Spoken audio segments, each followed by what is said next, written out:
This is Scott at Charles Chill FFB, host of Dynasty and Chill and many other ventures, and you are listening to the Dynasty Hot Seat.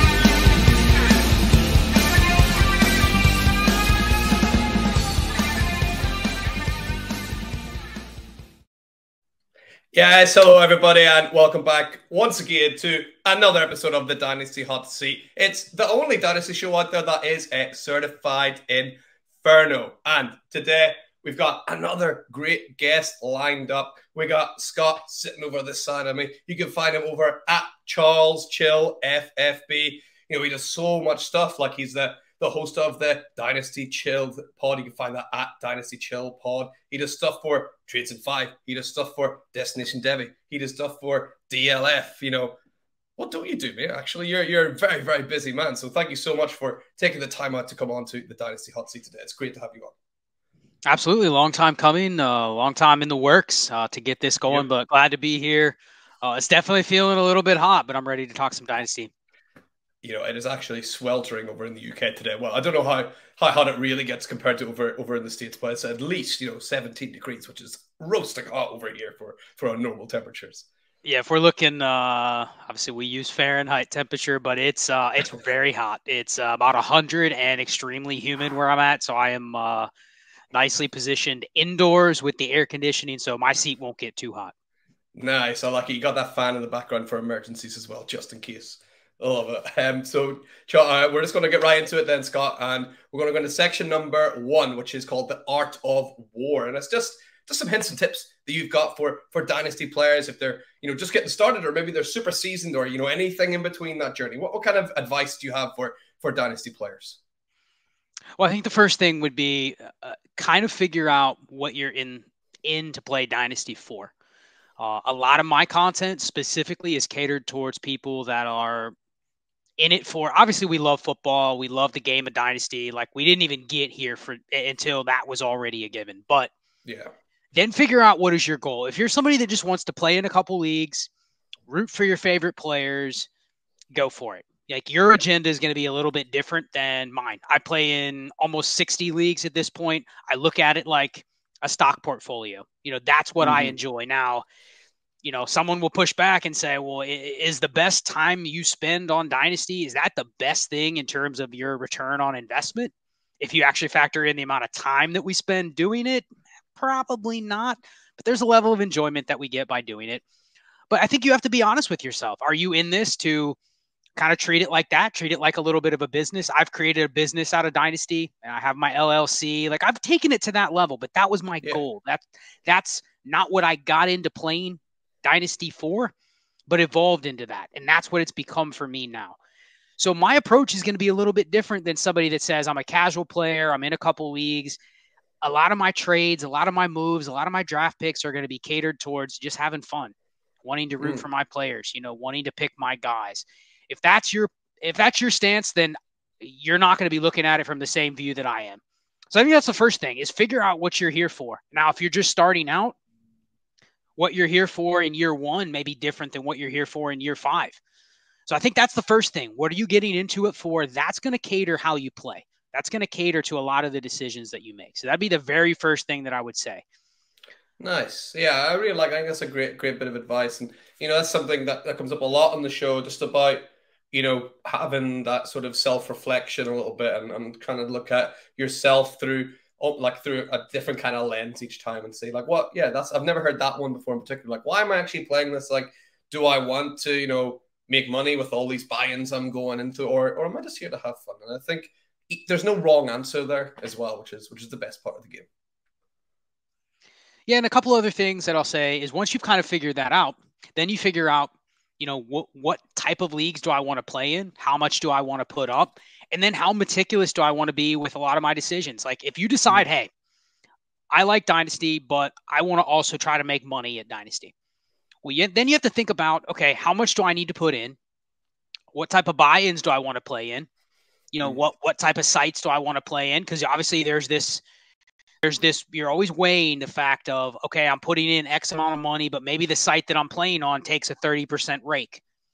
What I can make on that site might be a little bit lower, but you know what? Their leagues aren't going to fold. The commissioners are trustworthy. There's always that balance of, where do you want to put your money? How do you want to allocate it? But then you're looking at, okay, if I'm going to start looking at things from like a portfolio perspective, another thing that I always encourage people is they come to me and they'll say, I want to play like a portfolio like you do, but I only have 2 or 3 leagues. What do I do? Well, obviously you have to kind of slowly build and expand because that helps empower a lot of the decisions that you're making. If you're stepping back and saying, you know what, I'm going to be pretty agnostic to players. I'm going to play more with like a process-based, a value-based approach. It's really hard to do that when you're in 2 leagues because those decisions might be optimal on a large scale. But I almost look at it like, hey, I know you come to me and you say, I got a really good investment for you, Scott. I got a great investment. This is guaranteed to make money. It's a 70% chance it's going to make money. And I go, well, how much do you need? How much do I need to put up? And you're like, all I need is, $10,000. And I'm going, well, that means I'm not paying my car payment, my mortgage. You know what I mean? I can't afford that. Now you're telling me, dude, it's a 70% chance to make money. And I'm saying, okay, I like 70% chances. A lot of times that's going to be in my favor. So that's a bet that I want to make. But I also have to realize I don't know if I can take the money that's going towards paying my mortgage to make that bet. It's the same thing in Dynasty. If you're in 2 leagues, I can tell you till I'm blue in the face that this is a optimal move. But you only have 2 leagues. If it goes wrong, guess what? If it hits the 30%, you're coming back to me going, that's terrible advice. You led me wrong. I lost my life savings. That's your fault. And I'm going, I led you in the right direction with the right type of move, but you just didn't have a big enough scale to make it work for you. If you had $100,000 and you could make $10,000 bets and you have a 70% chance to win every one of them, you're going to make a profit most likely because you're expanding it across a larger number of bets. So I think that's the other thing is if you want to play this approach, you do have to kind of doesn't mean you need to put up a lot of money, but you should try it with a larger number of decisions that allows you to spread the risk across a larger number of bets. That's where you're going to end up winning more often than you're losing if you're taking good bets. So I think that'd be my second piece of advice. If you want to play on a large scale, you got to get in more leagues. You got to start making decisions multiple times because there is a level of variance that when you're playing fantasy football, you can't account for, and you're going to be wrong. Even the best people are probably wrong 30-40% of the time. Yeah, exactly. And it's like football in particular is such a game of chance as well. Like, for example, maybe a year and a half ago or 2 years ago, you're out and you're thinking, right, I'm looking at this guy, 26-year-old stud wide receiver, looks like he's going to really break through. The main guy's just gone. He's going to break through. Fortunately, that guy's called Calvin Ridley, right? And then he gets suspended for a year and who knows what's happening. Like those kind of moves that seem like that 70%, like that's a great example, right? Calvin Ridley with 70% chance that guy was going to hit and be the man. And then something unforeseen comes along. So you don't want to put all your eggs in that one basket because it can go disastrously wrong, especially in fantasy football. Absolutely. That's a great example of one where his value increased and then it literally has dropped now to a point where you're making a whole different type of bet if you're betting on him coming back. It's a very interesting value study to look at Calvin Ridley from when he came in. I don't know if you remember when Calvin Ridley came in, but he's a prospect profile that we would probably not like too much now compared to maybe where people liked him back then. But then he goes ahead and gets drafted in the first round, which just conflicts with a lot of the information that we would have thought at the time. So that's a good, interesting one to bring up. I'll add 2 more. These are a little bit smaller, but they are, I think, pertinent. I think the first thing is kind of what you touched on is appreciate how much we don't know with the information that is out there. This is a fascinating thing to me because we live in a world of information that is constant. If you just have a Twitter following or a couple apps on your phone, you can literally not miss 95% of what's going on in the NFL within a half hour of it happening. Yeah. So there is no excuse for saying, I didn't know about that or I didn't hear that. If you're plugged in, if you have your phone on you, if you're tapped into different apps and websites, you're not really missing anything. So there is no edge with, hey, I'm in a league with you and I know something that you don't. I may have found something and you haven't looked there yet, but it isn't like it's a secret that you can't discover, that I know and you don't know. Whereas 10 years ago, it was like, man, if you knew a certain source or you had some sort of information, it just wasn't out there. That would be an edge. Now it's not an edge. But I think we also have to acknowledge there is a large number of things that go into fantasy results that we never will know.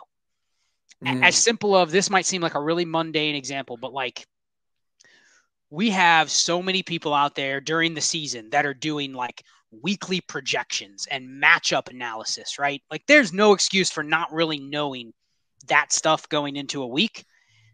There's only a certain level of how accurate it can be before you're like, okay, this is too much. Let me just make a decision, right? Here's what we don't know. How do you know that the two players you're deciding to start on a Sunday, one of them woke up feeling amazing? His life is in the greatest place in the world. You know, he just got married.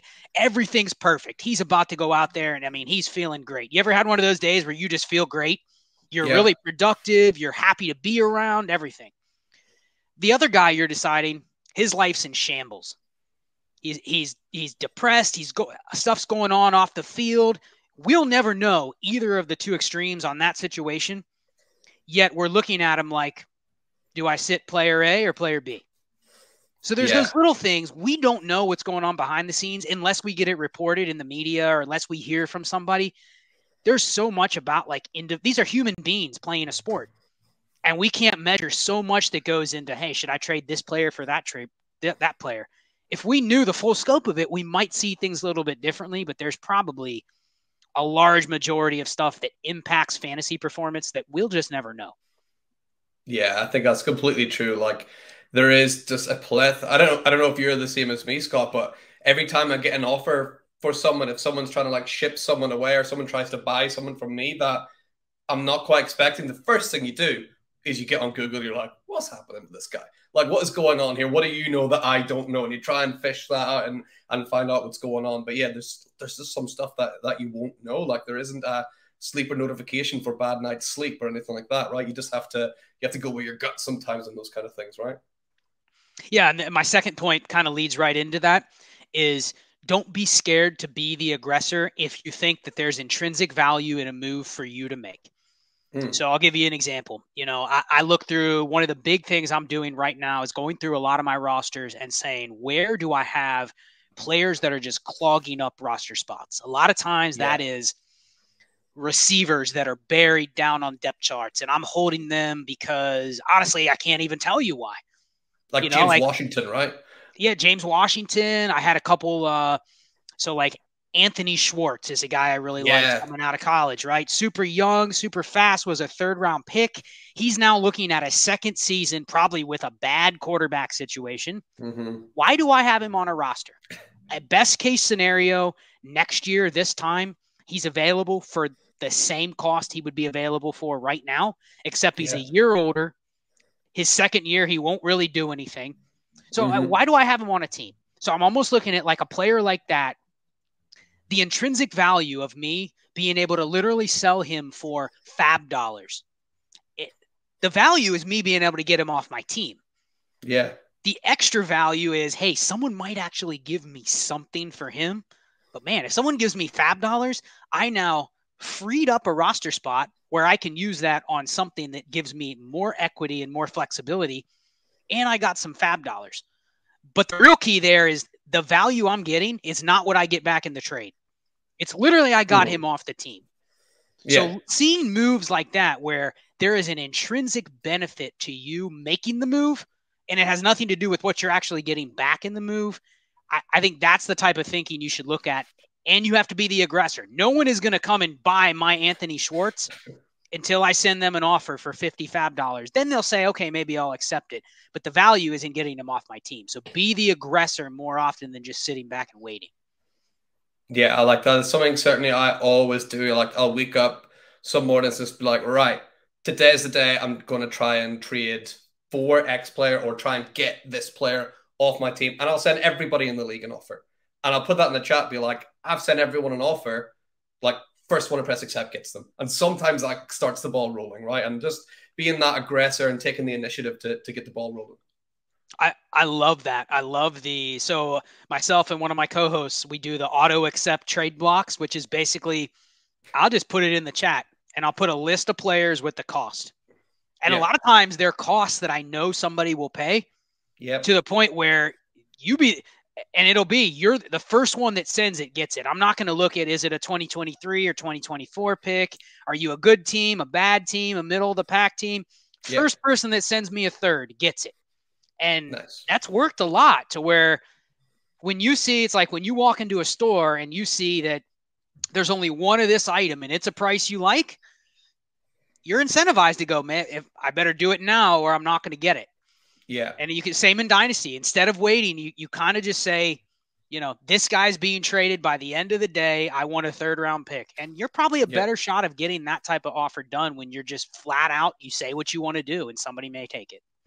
Yeah, exactly. And a couple of things we said in the show a few times is you never want to be that guy in the comment section 2 days later like, oh, I would have given you more than that. It's like, well, you didn't. So here we go.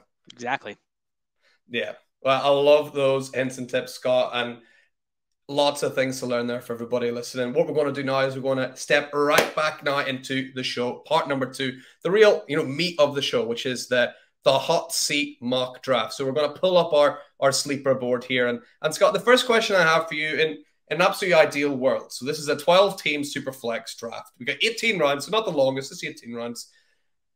In an ideal world, if you got to choose exactly where you would start in a draft like this, what position would you be wanting to pick and why? So if we're just doing a 12-team super flex snake draft without third round reversal, I would go with the 3 spot. I think that's pretty clear. Give me the 3 spot. It allows me the first shot coming back around in the second and third if I choose to hold those picks. But this will be a fun exercise. But give me the 3. I think there's 3 elite quarterbacks, and that's where I'm going. I'll take the third of the 3 that are left. Yeah, I completely agree with that. I think 3 is, you're guaranteeing one of those big 3 quarterbacks. So let's start the draft and we'll see which one of them falls to us as it usually does, right? Josh Allen 1, Patrick Mahomes 2. I assume we're going Justin Herbert 3. We are going Justin Herbert 3. Yep. Yeah, it doesn't get any easier than that. And something, Scott, actually, I wanted to, maybe you've sort of already covered it a bit, but I know like on your main page and everything, you always talk about this thing called, dynasty leverage. What exactly, how would you define that to the people listening? It's interesting. I get that question a lot. What is dynasty leverage? So the definition of a lever, if you think back from like education days or school days, the definition of a lever is basically you're using a lever to help you move something. The definition of like, the example of you need to lift a huge rock that you can't pick up yourself. So you use the lever to allow you to lift more weight than you can actually pick up with your hands. Now, it might not just be that you're not strong enough. You might not also be able to wrap your arms around the rock. You can't actually grip it. So you're using something else to basically get more out of yourself. All you're doing is using the lever. That's where the word comes from. Yeah. From a dynasty perspective, you're essentially, the easiest definition of a leverage point is looking for a place where the outcome is no different whether you get 1 or 2 pieces. So why not try for the 2 pieces? A lot of leverage trades are where you're shooting to essentially do like 2-for-1 trades or cross position trades where you're giving up an asset that obviously has to be more valuable than both the assets you're getting back.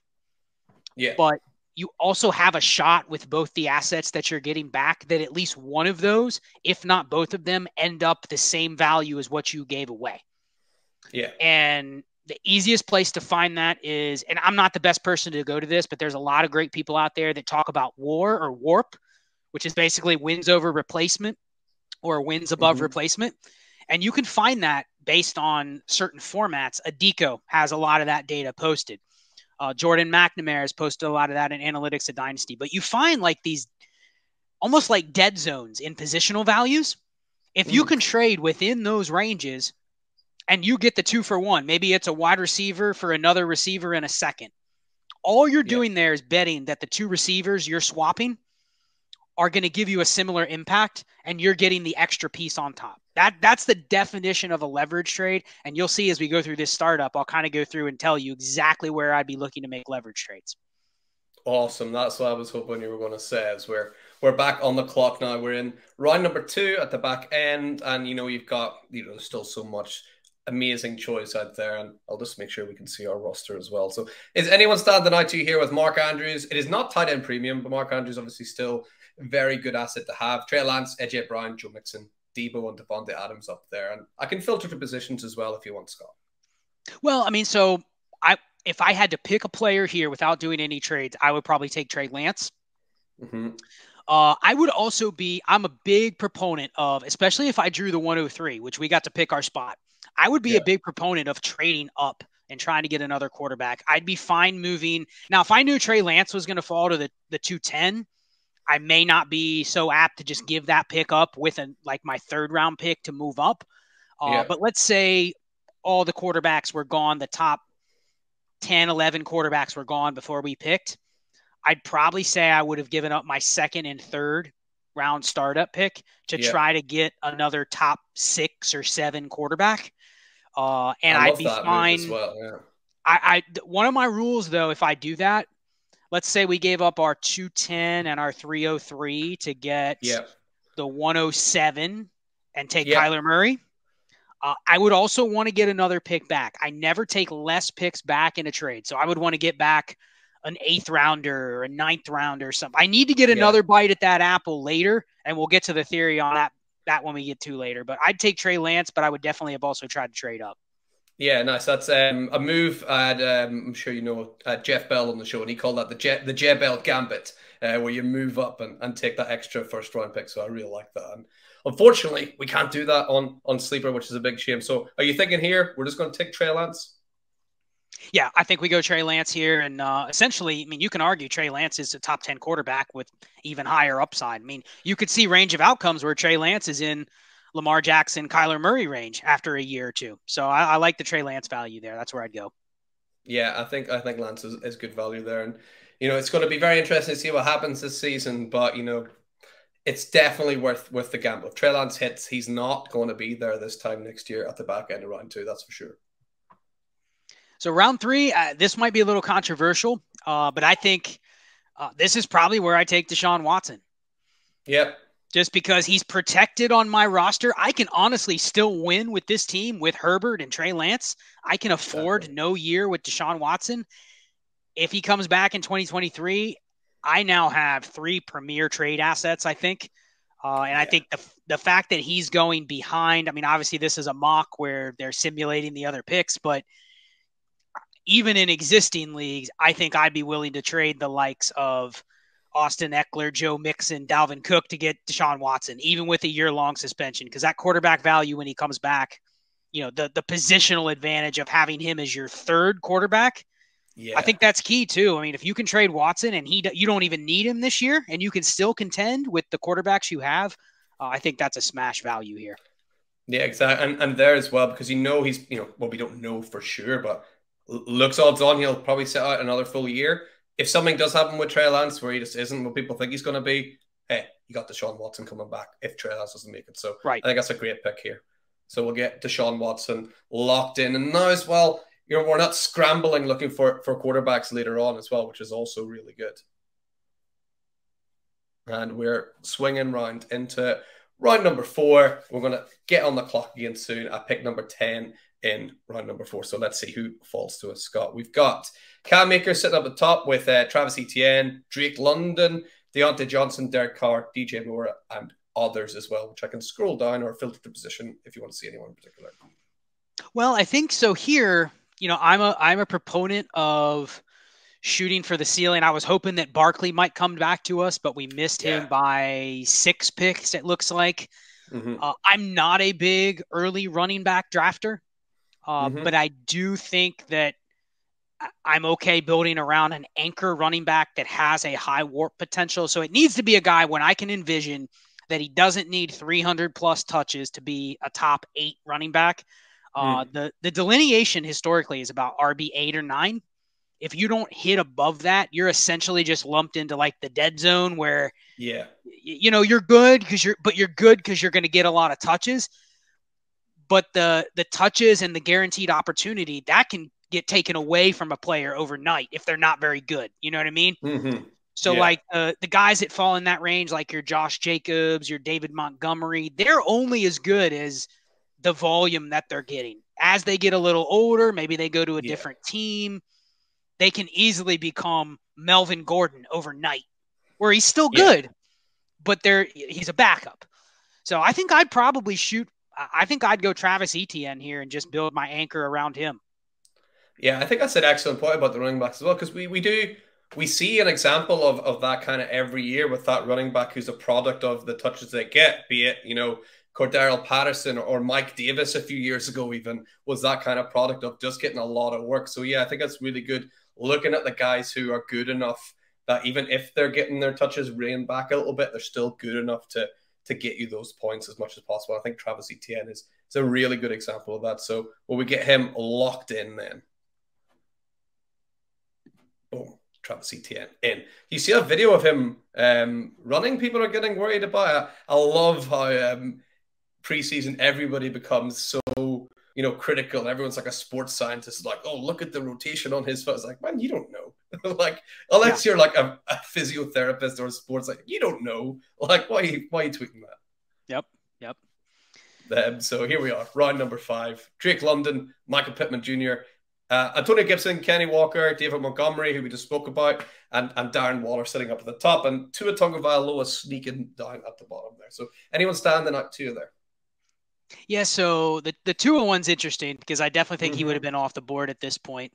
It looks like Kirk Cousins is still on the board. That's another one that you potentially could snag. So I think a lot of people would say, well, I would just take the quarterback. But if this was a real league, what I've found in the past is if you're the guy that takes 4 or 5 quarterbacks, and then your thought is, oh, well, I take Kirk Cousins or Tua here, and in 3 weeks after the startup, I'll be able to go then trade for a player that somebody drafted a little bit higher. That doesn't always happen. You usually have to wait about a year for that to take place because people are already dug in. Everybody in this draft, I assume, has built their team the way they want. Now they might have gambled and said, "Oh, well, I'll get Cousins or Tua in a round," and if they don't, maybe they're willing to trade. But I don't think you can go and extract the value so quick after a startup because a lot of the people did it on purpose. You know what I mean? There's not been enough time in between or enough events that have happened to where you can go get the trade value you'd want. So I'll pass on quarterback here. I definitely think all the running backs left are where what we talked about. They just don't have the top 8 or better ceiling. Value-wise, I think it's guys that are, other than Kenneth Walker, it's guys that are in their 3rd, 4th, 5th year. So I'll pass. I'm kind of torn. Do I go with Darren Waller and try to capture positional advantage?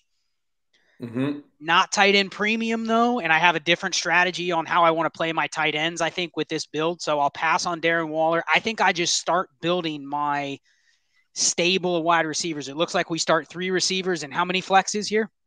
Yeah, so we got 2 running backs, 3 receivers, and 2 flexes and a super flex as well with 1 tight end spot. So I probably want to start 5 receivers every week. So I want to start building my stable of receivers, and I'll go Michael Pittman. But I think you could go Drake London too. It's really what do you want? It's either one or the other. I think Drake London has a chance to have more value, but Michael Pittman also is one of those guys that this is a big year for him. If he has a big season, I think he's probably locked in as a top 12 dynasty receiver for a couple years. So I'll go him over Drake London. Yeah, I would do the same in this position as well. I think Michael Pittman just continues to show, year after year, he's creeping forward. And, that Atlanta team I just find it quite hard at the minute to trust what they're going to do. It's just not quite set right yet for me. Yeah, I think that's the biggest thing with Drake London is his profile is really good, but I think it would be fair to say that he probably has a similar outlook to like what Rashad Bateman was last year, to where he's not going to lose value as long as he shows he's decent. He obviously can't go out there and have a Rondale Moore or a Terrace Marshall type of year. But if he just goes out and is okay, there will be a level of value bump and excitement for him next year if they get a new quarterback. So I think he's a safe pick, but the odds that Drake London has one of these rookie years that is even like Jalen Waddle or anything close to that, I think is not going to happen. So he's probably just pretty neutral, whereas I think Pittman can go up. Yeah, I think you're completely right there. And we're back on the clock again in round number 6 with Zach Wilson sitting up at the top, and then you got Ezekiel Elliott, who's fallen down year after year. Zeke's one of those players, he's kind of younger than you think, but he's got a lot of tread on the tires as well. So he's not really that age. And you got Keenan Allen there as well as James Conner, Devonta Smith, and Tom Brady sitting down at the bottom with Dalton Schultz speaking up. Is anyone standing out for you? Go to the receivers. I probably would lean a receiver here. Let's have a look. So we had Allen Smith, obviously, and then the new people coming up, Rashad Bateman. Yeah. Let's snag Bateman. That's a smash. Yeah. And don't you think he would have gone before this? He would have gone before some of these guys that got picked, I think, for sure. Yeah, I think this sort of I'm seeing like a lot of running backs going that I think maybe would have went a bit later. Mostly the drafts I'm in now are, with, a lot of other, like, what we call them sharks, who, like, they know what they're doing. So a lot of the times people are like, I'm not touching David Montgomery because I know he's going to be gone in a few years. It's like, I'll take Rashad Bateman. So a lot of the time the running back gets pushed all the way back and all these young receivers are gone, by the time we get to this spot. So yeah, I agree. I don't think he would be here in a lot of leagues. So we're absolutely laughing, snapping him up here. And let's see who swings back around to us. Unfortunately, not Devonta Smith. But we do have a lot of receivers sitting there on the board still. Keenan Allen, Chris Olave, Jameson Williams, Elijah Moore, Mari Cooper, Amon-Ra St. Brown. Take your pick, right? Yeah, I think this Bateman and this guy I have basically in the same mold. So I think I'd go Elijah Moore with this pick. Yeah, I really like Elijah Moore as well. And, a lot of people are worried, about Garrett Wilson, but there's enough teams in the NFL now that are really supporting 2 elite wide receivers that I don't see any reason why the Jets, who are really building quite nicely, couldn't do the similar kind of thing. So I like getting Elijah Moore locked in as well. So let's do that. And that just looks lovely, doesn't it? The last 3 picks: Pittman, Bateman, Elijah Moore. You gotta love that. Oh, nice little run of receivers there. Yeah. See, I think this is what differs in. Kirk Cousins in the 8th round, that probably doesn't happen. But you have a lot of running backs that I think most people just don't even want to touch going over receivers that everybody loves. So I think that's what's a little different about this, and it's pulling some value back to us here. Yeah, this is kind of what happened in my, obviously I'm wearing the t-shirt. This is kind of what happened in my Scott Fishbowl, was all these running backs are sweating. I was like, okay, I'll take another receiver. Like, okay, I'll take another receiver. And just, like, I don't know if people didn't read the rules for how many receivers you're allowed to start, but I just kept taking them and kept taking them and kept taking them, so I was loving it. Same here. I think I lean with the board. I think I lean I'm big on quarterback efficiency driving receiver production. I think I lean Juju Smith-Schuster here. Yeah, I've still got this filtered to wide receiver. If you're wanting to see who else is available just before we lock in, Juju. I'm locking in receivers. I see Juju on there, and I have my next pick lined up as long as he doesn't get sniped. Love it. So I'll not even say his name because every time anyone mentions someone out loud, they disappear. So let's hope they don't. And he went right after we took Juju. I was looking if we're going to play Lance, we might as well play Lance with Ayuk. Pair that stack. I could see you taking Ayuk over Juju for that exact reason. Especially with us, not having Mahomes and we have Herbert. And if we had Mahomes, I'd be fine with Juju. But I like stacking. I like stacking platoon tight ends. We're probably going to end up platooning our tight end here because we didn't take one early.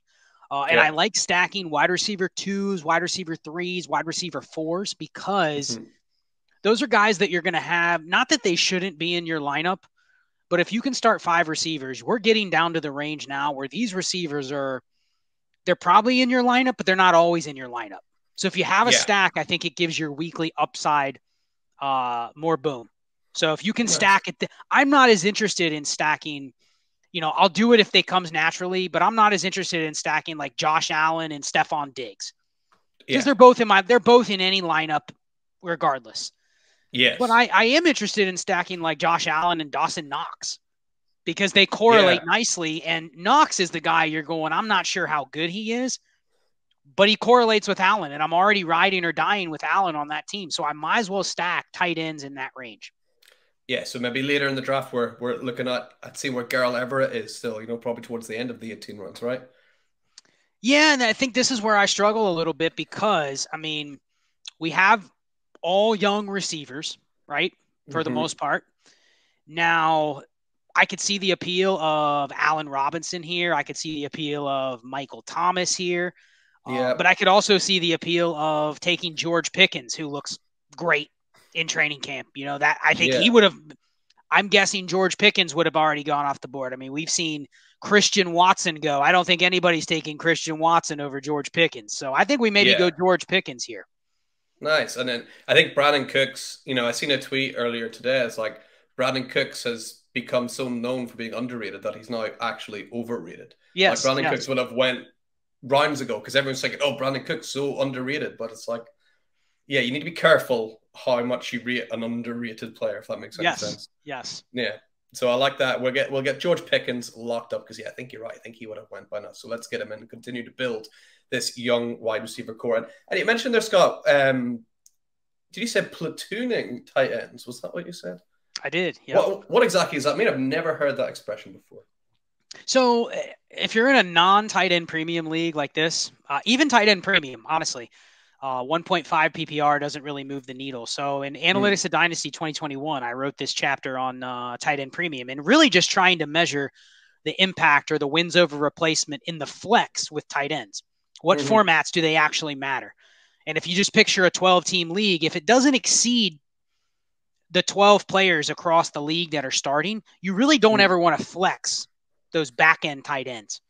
They just don't give you enough value in the flex. So if you're talking like tight end 10 through tight end 20, you don't want to flex those guys. You don't want to draft Dawson Knox as your second tight end and say, I'm going to flex him because you're probably getting beat in the flex by somebody that has receivers or running backs that are going to get a lot of touches. Those are better to flex in a PPR or even a 1.5. So what I mean by platoon is if I don't have a top 10 tight end, how do I take a couple of them in that like 10 to 20 to 25 range and just play the matchups? And that's why I was talking about like if you just a small bonus when you look at which quarterbacks you're going to take, if you could get away with, let's say we would have traded up here and gotten Joe Burrow, right? Yeah. We have Justin Herbert. I would be okay with a Hayden Hurst, Gerald Everett tight end room. Yeah. And I'm probably starting Joe Burrow and Justin Herbert every week. I just pick whatever tight end I want to play. But I have the correlation built in. Whichever tight end I choose, I have the correlation built in. If I ever had to flex them, which would be suboptimal, maybe I have 10 injuries or there's 3 bye weeks. At least I have a little more upside because I have them stacked. So I love doing that. So you almost have to look at the quarterbacks too. You can't do that with Trey Lance. His tight end already went off the board. You can't do it with Lamar Jackson. His tight end's already off the board. Yeah. But these guys that have these tight ends that are in this range, Evan Ingram, Dawson Knox, Gerald Everett, Hayden Hurst, I'm okay stacking those guys, and those are the tight ends I would target. So really it's just that's the platoon system that I'm talking about. Nice. I really like that. I've never heard a phrase as that before, but that's something like we talk about on the show quite a lot. It's if you're going to take a tight end, take one of those 3, 4, elite difference makers. If not, you can kind of punt it down the road a little bit and pick up one of these guys just stuck in that mesh somewhere. And sometimes a guy will creep up, like Dalton Schultz, for example, but he's someone I'm trying to stay away from still because I think you see that often with tight end and people jump up and then they go back down again, which I'm kind of expecting them to do this season. So I agree with you. Let's see where we are now. We're in round number 10, and I'm still filtered to receiver. Are you wanting to see who else is on the board, or are you happy enough to stick with receivers? Yeah, I think the receivers at this point they're still, I think, within the threshold of like potentially giving me flex production. But I'm okay going off of them just because I see a couple of the names on there, and I'm like, yeah, I could pass on them in a startup. So let's go to the quarterbacks are still there. Yeah. If this was me, I would not let a quarterback go this far. I would just take Jameis Winston. That gives me a little flexibility. I think he has enough pedigree to where even if he doesn't hit in New Orleans, he's still a guy that may get another chance because he's had this injury. So I think he's going to have a little bit of insulation. So I think we just take him for the value. Yeah, Jameis Winston as well. Let's have a check. Jameis Winston, still only 28 years old as well, right? Like it seems like he's been around forever, but yeah, still 28. And like you said, he's young enough to get another shot in there. So let's get Jameis, who, last season did take sort of noticeable step forwards in terms of like he seemed to be more, I don't know if you want to call it rational, like more careful on the ball. And then obviously towards the end of last season, everything went a bit funny, but yeah, I think he showed enough progression last year to do well this year. Let's check out the running backs now. Let's have a little look. And we've got Devin Singletary and Chase Edmonds, right? Those are two players that I think the Dynasty community and fantasy football community right now have got absolutely no clue what to do with, right? Their situations are so murky with, Devin Singletary, obviously they got James Cook in, who knows what's going to happen there. And with Chase Edmonds, they've got a million running backs in to try and compete for that role. Do you have anything to say about those two in particular? Or are you kind of staying away from them? Like, I'm just kind of avoiding them because I don't know what's going to happen with them. Well, I mean, I think the first thing with Devin Singletary is he is still one of two running backs on maybe the best offense in the league. It's not a crowded backfield. He's one of those guys that we've never really probably liked, and he was actually 7th in the league last year in snap share. And you're going like, well, I think we're biased against him because he shouldn't be a starter. So we basically treated him now like he's gotten worse, when really, if anything, what the Bills did this offseason almost just solidified what his role is. He's still going to get 200 plus touches. Now, he's not going to get 60 catches. He's probably going to be a guy that's going to be frustratingly taken off the field a lot when you want him to be out there. But we're at the point now where how many running backs are off the board? I mean, if I can just buy guys with some pedigree meaning like, mid day 2 or early day 3 picks that have already handled 200 plus touches in the NFL, those guys are not going to disappear overnight. They may fall to a backup role. They may go somewhere else and be in a committee. They're not just going to fade out of the league. Devin Singletary will be in the NFL as long as he can stay healthy. So I'm actually at the point where if we couldn't have got another receiver that I liked, and if we didn't get another receiver, I would have liked to get one where we got Jameis Winston. Mm-hmm. Now I'm at the point where I'm fine starting to just hammer as many of these running backs that I think have profiles that will keep them in the league for 2, 3, 4 more years. I'll just take my chances that I fall into some weekly production with, same with Chase Edmonds. He's exactly what Devin Singletary is, but like 2 years older. He's bounced around, but he's always going to be a guy that's, as long as he can play, he's going to be at least in a backup role or a satellite back role. Ramondre Stevenson there as well, similar thing, right? It's very, like a lot of these running backs, kind of similar things going on where they have like a couple of people around them, but they're clearly, talented guys as well. Which of those three would you go? Because I actually could tell myself a story where Edmonds has the highest upside because he could still catch 50 balls and still get 200 plus touches. I could see where Stevenson has the highest value upside, because I think a lot of people like him. And if he ever has a month stretch where he's getting all the touches for the Patriots, I think his value could bounce to the highest, where Edmonds and Singletary are kind of just, like you already said, the Dynasty community is already like, man, those guys are just guys. I don't really want them. So where are you leaning here if you had to choose? If I had to choose, I think Singletary I'd be worried about because, like you said, he's not getting those catches. Right. And then I'm a bit worried, like, well, is he going to score a lot of touchdowns? Like, well, Josh Allen's going to take a lot of those touchdowns away. So I'd be a little bit worried about the points that he's going to score on a regular basis. He'll have big games with these big breakout runs that he can do, but I'd be a bit worried about his consistency, especially as like our running back 2 in this case. Chase Edmonds, I don't know what is going to happen in that backfield. Chase Edmonds is always like a nearly guy, I think. Like sometimes he'll play and look really good, and then he'll get injured, and then something will happen. It's like, just hasn't clicked for him fully yet. But yeah, I think I would go Ramondre Stevenson out of these three, mainly because I don't think Damian Harris is brilliant. I think that Ramondre Stevenson could prove to be at least a 50-50 split this year because he looked pretty good at the tail end of last year. And yeah, I think he's the kind of guy that will get a couple of those touchdowns, and has done enough for me to think, yeah, he can get more of an average points per game than the other two. I like it. Lock it in.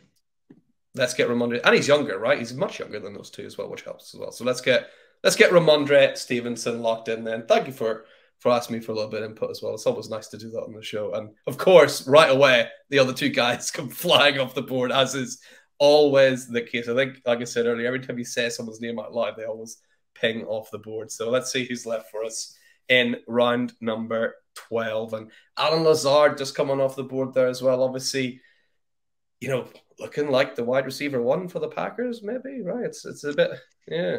Yeah, he would have been one of those where we probably could have taken when we took Winston, just because it's all these receivers that are hanging around in there. Click the receivers real quick, because otherwise, if we're not going to take receivers here real soon, they're almost to the point where they're just clogging my roster, Yeah, exactly. So, well, Calvin Ridley is there. We talked about earlier. He would be, I've actually got a couple of leagues where I've got DeShaun Watson and Calvin Ridley. So that's a bit like, oh dear. Well, and then you need to adjust like the rest of the team to go like, wow, I'm not going to win this year. I need to figure out next year. So who's not going to be productive next year, and how quickly can I get them off my roster? So it's really interesting with these big time players who you knew are going to do good stuff next year, but you got to do something with the rest of your team before that. Let's go. You know what? Let's go with either Jalen, Tolbert, or Wandel Robinson. I think one of those two could be productive early. And I lean Tolbert only because he's on the Cowboys. Yeah. I think the resale value on him, if he shows up, is higher than Wandel, who I went to Kentucky, so I'm a huge Wandel Robinson fan, but I think he's always going to be, even if he goes out and catches 75 balls this year, he's still going to be biased because he's too small. He's always going to be pigeonholed by the community as he's a limited ceiling player. He's another Hunter Renfrow. You know what I mean? So I think we go Tolbert. Can you imagine if Tolbert comes out and he smashes early on and he's on Dallas and he's the wide receiver too? People will be giving up firsts, Yeah. I think we go Tolbert. Yeah, I think Tolbert's a great shot here as well. And, like everybody was so excited, obviously, about a different prospect. Obviously, CeeDee Lamb came out and, he was like going to be Amari Cooper's number 2. And everyone was like, whoa, Dak Prescott's number 2 receiver. That's so exciting. Now, Jalen Tolbert's got the chance to be CeeDee Lamb's number 2. The same kind of situation, but CeeDee Lamb is going to be the Amari Cooper this time, where he's getting the lion's share, and Tolbert's got to see what he can do. Because I think, Michael Gallup's injured again. James Washington injured again. Those guys can't stay healthy. So I think Tolbert has a good shot. Let's get him locked in. And you never know, actually. Wandale Robinson could end up coming right round to us again. And he is still there, I think, is he? He is. You know what? Look at the running backs. I think I was going to go with Melvin Gordon next because I like building those, essentially. He went right after Tolbert. Yeah. He did. We probably could have gone, because we know how they're going to pick, we probably could have gone Melvin Gordon and still gotten Jalen Tolbert. Well, there's a lot of running back. This is the running back range that I like to hit, which is why I want to have my receivers out of the way. Now, it's tough because you want them all. You can't get them all. But I want to start building different levels of my backfield right now. I want to have 6 or 7 receivers already out of the way. I don't want to be fishing at the bottom for receivers. I don't want to be drafting the guys like Josh Reynolds and stuff, hoping that I get a start or I know when to play them. Yeah. I'd much rather say I have a bunch of guys like Ronald Jones and Darrell Henderson on my bench because I probably know when to put them in the lineup versus those other receivers. So maybe we lean, if we wanted to go young, we could lean Zamir White. I'd be fine leaning Darrell Henderson too. I think any of those. Let's go with Darrell Henderson, actually. Nice. Darrell Henderson. Zamir White, by the way, about to get a huge bump after his you know what? Actually, you know what? After last night, let's go Zamir White. He looked so good, right? And Zamir White. The same thing is happening, Scott. Every season I go, don't get excited by preseason. Don't get excited by preseason. I know. And then immediately I get so excited about Zamir White. Like, I can't help it. But here's the other thing. Someone sends you a 2nd-round pick today for Zamir White. What's your response? You should just accept it. But, you should, right? But you're sitting there going, man, what if he's the starter? You know what I mean? Yeah. You talk yourself out of it, and maybe you ask for more, and then they decline, and then come week one, Zamir White's nowhere to be seen, and you're like, man, damn. I wish I would have done it. Yeah, I know. That's exactly what would happen, isn't it? Like, it's literally like word for word what happened. Like, oh, I think I need a bit more. They go, oh, no. I was like, okay. And then you're crying about that trade a year down the line. Like, I could have got a second for that guy. Right, Damn it. Like, right. yeah. Yeah. So are we still going to lock in Zamir White regardless? Yeah, just because there's going to be no buzz for Ronald Jones or Darrell Henderson. Like, yeah, let's go Zamir White and just hope we get another one of those guys. Yeah, Ronald Jones, a guy I've been buying loads of Ronald Jones. There was an article come out that was like, he's not going to make the team. It's like, he's definitely going to make the team. I'm going to see how many of them I can buy. So people are selling him left, right, and center, and I've just been grabbing him. Well, yep. I hope he makes the team anyway. So let's see. He has gone, unfortunately, actually, Ronald Jones, and we're right back on the clock again. Round number 14. So we got 5 rounds to go, and I'm still filtered in here at running back. You got guys like Keontae Ingram, Marlon Mack, Gus Edwards, Kyron Williams, Pierre Strong. A lot of those guys unfortunately went. Like, I think I would imagine people like Kenny Gailwell, Khalil Herbert, and Darrell Henderson, unfortunately, all went there. So what are you thinking now? Are you changing strategy, or are there still a few guys there that you like the look of? There's a couple running backs I like, but I'll probably go a little further down. So let's go to tight ends real quick. Oh, cool. Let's have a look at our tight ends to see who's still there. And you've got, it's the kind of range that you talked about earlier in your platoon tight end. People like Garrett Everett, although you probably wait for him, I would say. And Jelani Wood sitting up at the top. I think with how we're building our team, I actually would take Gerald Everett here, only because we have Justin Herbert. Biggest bang for your buck is going to be if we have the stacked tight end. So I think I lock Gerald Everett here. Even though you're right, we probably could wait and get him in the next round, but let's lock him in here.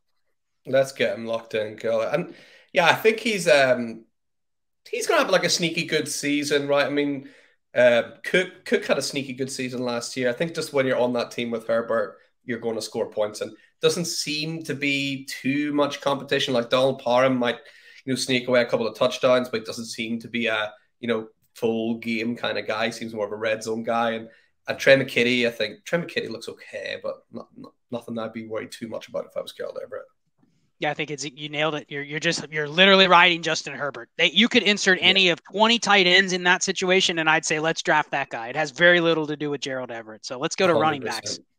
Let's see who's that running back with Gus Edwards sitting up at the top, Kyron Williams, Pierre Strong, J.D. McKissick, Jamal Williams, and Tyler Beatty. Is there anyone? Is there consensus? Is it Beatty? Right, okay. I didn't know. No, not Tyler Beatty. It is Tyler Beatty. I'm going to go with the absolute least sexy pick on here, but I think he is a clear backup on one of the best offensive lines in the league. I'm going to take Jamal Williams. Over at the Lions. And Jamal Williams, last year at the start of the season, I think a lot of people forget, like that was a 50-50 split with Williams and DeAndre Swift. And obviously there's some news coming out, like the Lions are worried about DeAndre Swift's workload. Like I always find it hard to take those things too seriously. But yeah, Jamal Williams could end up getting, a good share of the workload again last year, like he did before. Did he get injured last year? Is that what happened? He got hurt and then Swift got hurt. Yeah, they both got hurt. Yeah. So I think that's just and here's why I picked Jamal Williams. A lot of people would go, I would have gone with somebody with higher upside, like, Pacheco or one of those guys over him. I've tried to actually be buying Jamal Williams for this reason. And I'll tell you what, the person that has him, he's a really hard player to trade for. Because I'm like, what do I send for him? He's not worth paying a second for. But how do I get him for a third and just send you, like I'll send you an offer. I'll give you Corey Davis for Jamal Williams. Who do you want? Yeah, I think you want Jamal Williams, right? You want just a running back, right? You probably look at Corey Davis and you go, when am I ever going to play him? You almost want it. I might have nailed this. I don't know, Scott. You can tell me if you have. Is this where you put in some dynasty leverage, right? You get a trade where you're trading down a tier for a wide receiver and you're throwing in Jamal Williams on your side. Exactly that. Or you actually give the leverage back and you hide it in the trade and show the other person. You make it seem like the other person's getting the leverage. Here, I'll give you Corey Davis and a fourth. Yeah. is the fourth. The fourth really isn't any leverage. You know, that's not really helping lift the rock much. Yeah. But the optics of it make it seem like you're getting the two pieces. Dude, you're getting the pick on top. You're winning this trade, you know? And I'm going, okay, you can have my fourth. But yeah, that's the type of deal where I just did that last night. I went through my teams and I'm like, where am I rostering Bryan Edwards or Donovan Peoples-Jones or Corey Davis? How can I turn these guys into running backs? And I'll tell you what, it's a lot harder because dynasty managers are smarter. You send them one of those guys for Sony Michel, and they look at it and they go, okay, Sony Michel could be out of the NFL next year. Yeah. But if I ever know when to use any of these players, it's going to be, I know when to use Sony Michel, not Donovan Peoples-Jones with Jacoby Brissett, you know? So people are smarter. They don't, 5 years ago, everyone would have gone, just take the receiver, right? Receivers last longer, but what's the value of a receiver lasting for 4 years when you never play him one time? Yeah, exactly. So yeah, people are definitely getting smarter. And Jamal Williams, that's an interesting. I'll see. I'll go out and see if I can buy some Jamal Williams. I'll send you some screenshots and see what I can get done. If you can do it for those types of trades where you're going, okay, who is the 9th receiver on my roster, and I would never know when to start him, and you can get Jamal Williams without giving up. Like, I don't want to give up a third plus one of those receivers. No, but I also don't think it's unfair to pay a third. I would rather save my thirds, though, for the season. Yeah. When I can know when the guy's going to start instead of committing to one of 30 Jamal Williams today. Because Jamal Williams could get hurt in preseason, and then they just replace him with another guy. It could be Justin Jackson during the season. Yeah, so I'd rather have the thirds in the season. So I'd rather not pay draft picks, but you know, the principle is the same. If you can do it for a filler receiver and a fourth, I would do it. But I'm eyeing let's go Dearness Johnson with this pick. Yes. I think Dearness Johnson is, I think out of all those people there, you know, he's definitely the best player, but he just, it's for him, it's how can he get touches, right? And how can he get himself that chance to get on the ball. So I think if he does, and if the NFL has taught us anything, is running backs are going to get injured. So he's probably going to see the field at some stage. And when he does, that's when you can put him in your lineup, right? Doesn't he feel like one of those guys that even if they go into the year this year with Chubb, Hunt, Jerome Ford, and Dearness Johnson, doesn't he feel like one of those guys that has shown enough that whenever there's the chance he can get away and go somewhere else, he will at least be he will be in he'll get another shot at a Sony Michel role or a Jamal Williams role where he's an injury away on another team. So I actually don't think, even if he's the number 3 or number 4 on the Browns this year, that he's dead for dynasty. He will get one more shot. Now he may flame out, but he'll get one more shot after this year of being a part of a backfield, which is what I want to buy in this range. 100%. So let's get Dearness Johnson locked in. I think I seen a news article today, like something, I didn't believe it, but I was kind of crossing my fingers, which is, you don't often cross your fingers for this. It was Dearness Johnson might struggle to make the team. I'm like, please let him be cut, because then he can go somewhere. There's nowhere else he can go where he's going to end up with a worse situation, really, or no one else that he would, be signed to that would have been a worse situation than where he is at now. So yeah, I'd love it if he didn't make the team, but I don't quite see that happening. That's where we're in round number 17. This is where we get to see a cool sleeper glitch as well, because you see those two quarterbacks who went, for some reason, sleeper just kind of queues up all the quarterbacks, and they're all going to go in round number 17. So if there is someone that you like, see, look, they're all just queued up there. I don't know why. I can't fix it. It's just the way the show goes. Yeah, that's interesting. We didn't even look at quarterbacks because we already have 4, but I definitely think someone would have taken even the yucky quarterbacks by now, that honestly, that's a good exercise, because I was looking at this board going, man, a lot of people are taking all these running backs and receivers, and I think you'd be able to build the way we're building, but you probably would have been able to get a couple extra backs in here too, because other people, people would be taking Jared Goff, Daniel Jones, Carson Wentz, Baker Mayfield. Yeah, all those guys would have been gone by now. So I don't know if we know the computer's going to take them all. You know what? I see a name on there. Let's lock it in. I think this is one of the few roster clogging receivers that has a chance to elevate himself out of that this year. So I'm going to take KJ Osborne. Nice. I thought you might say KJ Osborne there. KJ Osborne, yep. So what let's lock him in, and then you can chat about what makes you a fan of KJ Osborne. Are you thinking it's because Adam Thielen's probably going to be out the door and KJ Osborne has a clear path to to more game time next year, or is it something else with KJ Osborne? I think it just comes down to it's going to be the offense. They're going to run a lot of 3 wide receivers. They're going to throw it a lot. Cousins has been super efficient in his career. So I don't want to say they can support 3 wide receivers, but I don't think the third receiver on the Vikings is completely irrelevant to begin with. Yeah. And he definitely is an injury away from jumping up a tier to where he's startable every week. And he's also one of those guys that so he was a later round pick. I believe KJ was a 5th round pick, right? Or a 6th round pick. I'm not exactly sure. I forget which one he was. But a lot of times when a rookie receiver is drafted on day 3, the team doesn't draft them as this guy needs to make our starting lineup year 1. In fact, they probably look at him like he can help play special teams. Maybe he kick returns or punt returns or plays on special teams as a gunner. We'll give him like the 4th or 5th receiver spot and see what he can do. So honestly, these guys that are like day 3 picks, I usually look at their second year and say, this is the year he has to do something. And that's what KJ did. You know, he basically, he cracked the 3 receiver sets last year. He produced when there was an injury ahead of him. And now I think he's going to get a real opportunity at being a potential number 2 once Thielen is gone. Now it might be gone. If he gets hurt this year or, you know, doesn't do much more than, you know, what he's done in the past, he may just stay where he is. But I think he's elevated. He's going to get a 1-year shot this year to be the next, you know, Kendrick Bourne or Jacoby Myers or someone like that, to where he's a guy that's going to get a second contract. Yeah, nice. I like that. Taking a shot on KJ Osborne there. And we're about to enter our final pick of the draft, Scott. So we're on the clock. Gronk is up at the top. I don't think you'll be taking him. Jordan Love's also there. Probably not going to take him, I imagine. But who else is there? You got Corey Davis, who we talked about earlier, is one of those roster cloggers. And then Jamison Crowder is there as well. You know, 1 minute it's him winning this battle. This seems to be a real like storyline of the offseason, is who's going to win between Jamison Crowder, Isaiah McKenzie, what's it going to be? And it seems to keep going on and on and on.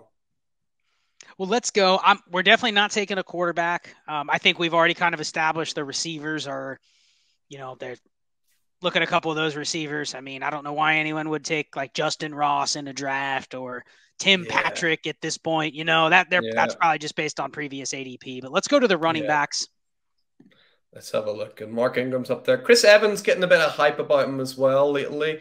Still there along with Abraham Smith, Kenyon Drake. You know, Benjamin, same sort of thing as Chris Evans, bit of hype coming up. And Keyshawn Vaughn, who's hype. Sort of, if remember a few months ago, it went like that and then it's crashed right back down again. Let's take a shot on Chris Evans. I mean, I'm a Bengals fan too. So nice. I have been telling people to kind of watch themselves on Chris Evans a little bit. Samaje Perine is one of those guys, the coaches just love the guy. As long as he's on the team, Chris Evans is never going to be anything more than, you know, 3 or 4 touches a game. Even with an injury, you remember in 2020 when Mixon had that weird foot injury and he just never came back. Yeah, they had a platoon with Bernard and Perine, and they were both borderline usable, but it was never a certainty on which one you wanted to play. And I think that's at best what Chris Evans' role would be. But I'm okay taking Chris Evans. I mean, if he's a Perine injury away from being Perine last year, which actually was borderline usable because he plays, you know, 25 snaps or so, because they take Mixon off the field for 40% of the plays. So I like Chris Evans for that reason. Nice. Let's get Chris Evans then locked in as our final pick of the draft. And then we'll have a little look at the team as Nico Collins and Hayden Hurst, who we talked about earlier, coming off the board. So, Scott, let's have a little look at how our team's looking. And I think you're going to be pretty pleased with that. So let's have a check. We got Justin Herbert in at quarterback, you know, slam dunk, obviously. Then running backs, we got Travis Etienne and Ramondre Stevenson. Then the receivers was sort of the core of this team. So we're looking really strong with Michael Pittman Jr., Rashad Bateman, Elijah Moore there as well. We got Gerald Everett as our platoon tight end, a new word I've learned, to link up with Justin Herbert. And then you got Juju Smith-Schuster, George Pickens, Trey Lance sitting in the super flex, but it could be DeShaun Watson or Jameis Winston moving forward. Then you got Jalen Tolbert, Zamir White, Jamal Williams, Dearness Johnson, KJ Osborne, and Chris Evans. How are you feeling about that? It's good. It actually makes me feel a little bit better now that we know about the glitch where all those quarterbacks went off in round 17, where Yeah. they would have pushed some running backs probably to us, and our depth at running back would have been a little bit better. I think the one move I'd probably look to make now would be, let's wait till Jameis Winston is out there and looking healthy. I think you could probably flip Jameis Winston for another one of those receivers, or maybe a tight end that can help you kind of push Everett back to your second tight end. But I think you'd be able to move Jameis Winston, and that would be kind of the plan, and just stick with Watson as the third quarterback. And I think there's a chance Watson plays this year if they end up saying 12 games and he pays a big fine. But my Watson teams, I've pretty much just accepted he's not going to be there this year. And if I get 4 games out of him, then it's a bonus. Yeah, I'm the exact same with him. Just like, probably going to be a year. It's all up in the air. Anyone telling you they know what's going to happen, they don't know what's going to happen. They've been wrong for the last 18 months where I mean, I don't know how many times I've done. So I have a Patreon. We have a ton of people in there. And every time there's Watson news, because I'm in the legal field myself. So every time there's Watson news, it's like my day job and fantasy football have come together. And this is a fascinating case. Forget about what he did or what he's alleged of doing, but just the dynamics of the CBA and the legal system and all that stuff. It's interesting to me.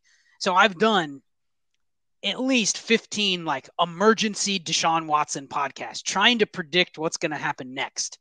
And then 2 weeks later, I'm back to the drawing board, because you just don't know what's going to happen next. So it is just one of those things that next week it could be. Doesn't it feel like this week it feels so different than it did 2 weeks ago or just 5 days ago? It's crazy. It's always moving about. I've never been so sure of a sporting event where I'm this is going to be either a movie or a Netflix documentary or something I'm going to be watching this in 20 years and be oh yeah, I remember that. Yeah, it's but yeah, I think the point is it's unpredictable with what's going to happen to him. So saying that how it's going to play out, we could get news in an hour and it's oh my gosh, really? I didn't see that coming. Yeah, I know exactly. And Charles, I was going to call him Charles because I'm reading Charles Scott. Thank you so much for coming on to the show. And I just want to say thank you to everybody who's listening at home as well. And I just want to remind everyone, you may have seen sitting behind me, Scott, here, the Hall of Flame. And this is for, the best guests that have been on the show. And there's an easy way to get on the Hall of Flame if you want to be like Kev, the Dynasty Goat, or Jay Stein, or Murph as well. All you got to do is you got to get over to the YouTube channel, give this video a thumbs up. The more thumbs up Scott gets, the higher up the Hall of Flame he's going to get. So let's see if we can get him onto that top 3. And Scott, just one more time, I want to say thank you so much. Do you just want to remind all the listeners where they can find you online before you go? Yeah, and thank you for the invite. This was a lot of fun going through the exercise. Very well structured show. Appreciate you having me on. It was a little bit of time in between we set it up until we actually made it happen, but glad we're able to do it. You can find me at Charles Chill FFB. Like you said at the beginning, I check my Twitter profile. I'm doing stuff all over the place: YouTube, podcasts, websites. Just check it out over there and see where all my content is. But thanks again for having me. Perfect. And thank you again as well. And thanks everyone for listening. And just reminding everyone, even though we're cooling off the hot seat for a while, just keep yourselves and your teams lit until next time. See you later.